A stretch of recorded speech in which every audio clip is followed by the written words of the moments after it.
Hello, my name is Kelvin Murray. Unfortunately, during these COVID times, I'm unable to join you in person, but I do hope you enjoy my presentation, and thank you to the organisers for inviting me along. Enjoy the rest of your day. Thank you.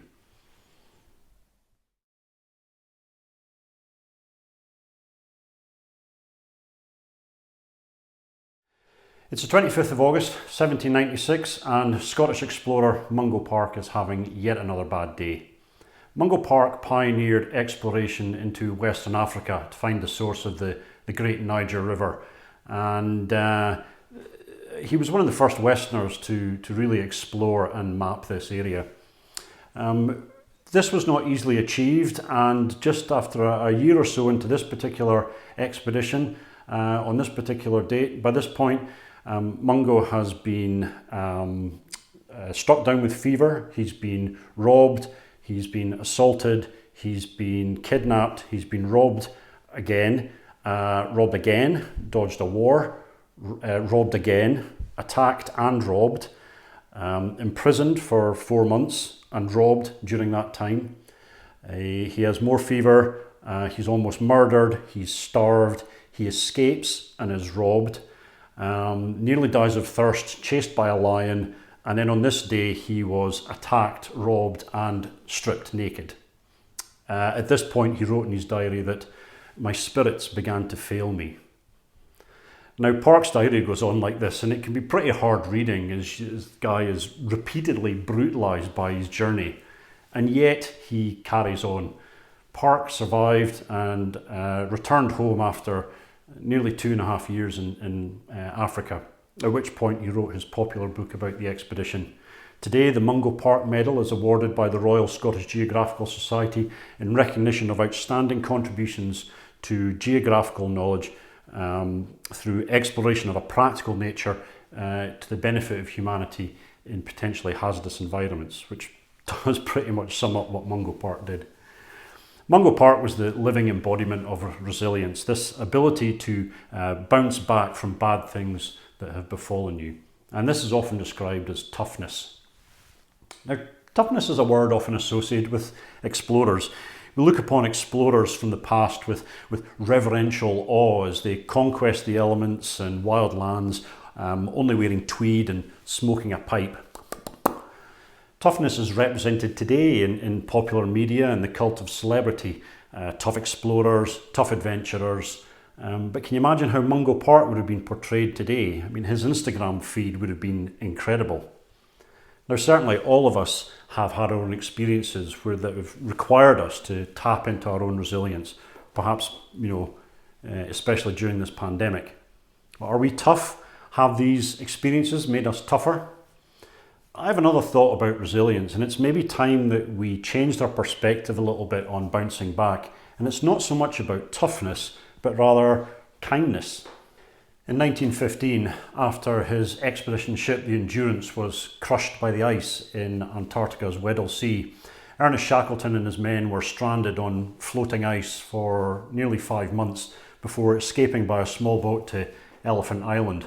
From there, Shackleton and a few companions sailed up towards South Georgia, a journey of over 800 miles in a small wooden sailboat, and across some of the worst seas on the planet.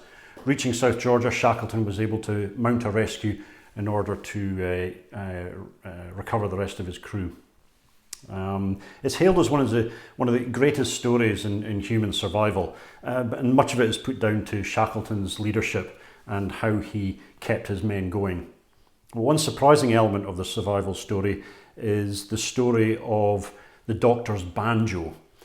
Shackleton called it vital mental medicine, recognising that his stricken crew needed the positivity and esprit de corps that was created by music and having a sing-along. These guys were obviously physically tough with what they endured, but that trait was bolstered by kindness and common humanity. When I first became an expedition leader on board ships, I worked with a big bear of a Russian captain, very experienced guy, over 30 years sailing in the Antarctic. And he was a very quiet man, very few words, carefully chosen, which were either funny or philosophical. And we had our fair share of experiences, good days and bad. On one particular trip in the Antarctic, there was an awful, tragic accident, and myself and 2 colleagues spent 90 minutes attempting to resuscitate someone, but they were unfortunately beyond saving. I mean, many days from port, we had to prep the body for storage and carry on, and that was a harrowing experience. I then had to go and face the rest of the passengers, deal with an upset family, of course, the crew, the authorities, support the rest of my team. And I went up to the bridge to discuss with the captain the plan, and I was clearly incredibly stressed. And he turned round to me very calmly and very quietly and just said, "Step by step, Kelvin." Now, this was a seminal moment for me in understanding how to deal with crisis, deal with extremely stressful situations, how to be resilient, how to bounce back and continue to function effectively.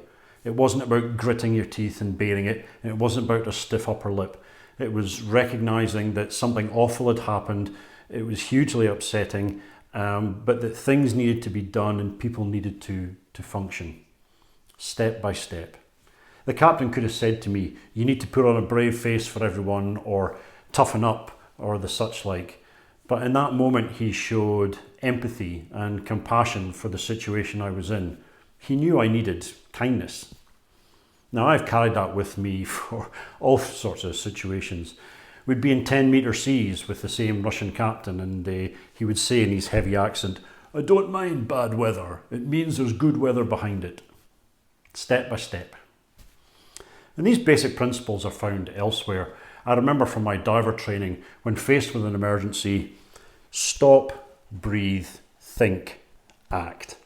Stop whatever you're doing, give yourself a moment to compose yourself, assess what is going on around you, make a plan that you follow through with action. It is remarkable how powerful it can be to stop and be kind to yourself and realise that you're in a pickle and that you need to give yourself a bit of a break in order to think clearly and make a plan. I worked as a survival instructor, teaching people how to get out of sinking ships and burning oil platforms and out of ditched helicopters. We could teach them the mechanics of how to do all these different things, but probably the single most powerful survival tool is a positive mental attitude. And I don't mean that kidding yourself that everything is going to be all right. I don't mean complacency like that. I mean being proactive, determined, and realistic. Stop, breathe, think, act. Step by step. Be kind to yourself. You have strengths, you have limits. You are more capable than you think. Coming back to poor old Mungo, throughout his ordeal, and really there's no better way to describe it, he was always supported through his journey by the kindness of random villagers that he encountered throughout the trip. Despite losing his possessions, his money, his trading goods, even his clothing, he was regularly taken in and fed, watered, cleansed, nursed, clothed. Mungo remarked that although there were physical differences between the colour and the shape of the nose between European and African peoples, there is none in the genuine sympathies and characteristic feelings of our common nature. The resilience of Mungo Park, the crew of Endurance, my own experiences have all been nurtured by kindness towards ourselves, towards others, common humanity and empathy. Explorers are human. They aren't superhuman. They are resilient, but that's often because they've worked at it and trained and honed their ability to maintain perspective and to be able to bounce back. In some instances, their life very much depends upon it. But in everyday life, we don't face the same kind of challenges. This is not to underplay how very real and very difficult these everyday challenges can be, or at least feel. Sometimes it can come down to perspective, and perhaps explorers have the advantage of having had their own horizons or landscapes broadened. It sounds like a cliche, but it really does change your perspective on things when you realise how much ice there is beneath you in Antarctica, when you realise how deep the ocean is underneath the keel of your ship, when you realise how many stars are in the sky.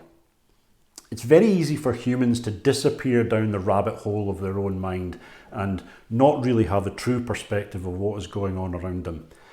Humbling perspectives really do put you in your place. We perhaps don't realise it, but we take this notion of kindness and apply it elsewhere, but in more obscure ways.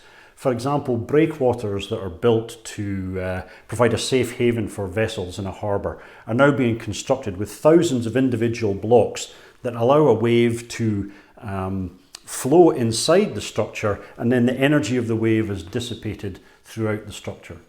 It's a much more sympathetic and intelligent system than a rude, solid wall of concrete hoping to withstand impact after impact of crashing wave.